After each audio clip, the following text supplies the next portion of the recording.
Isa na namang balita, ayon sa Inquirer.net. Manila, Philippines no ratings rivalry between Piolo Pascual at Bea Alonzo.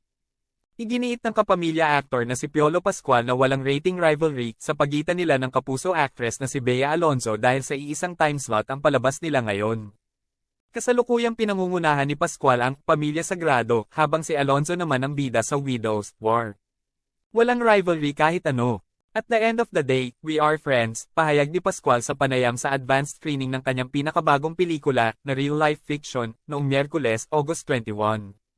Kamakailan ay kinuha ni na Pascual at Alonzo sa Instagram ang isang screenshot ng kanilang kamakailang video call na tinutokso na pinag-uusapan nila ang tungkol sa mga rating ng TV. "We're talking about dinner kasi long overdue na.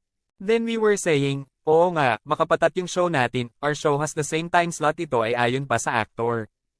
Please don't forget to subscribe TNT Trends and Tour channel and click the notification bell to notify you in our next video.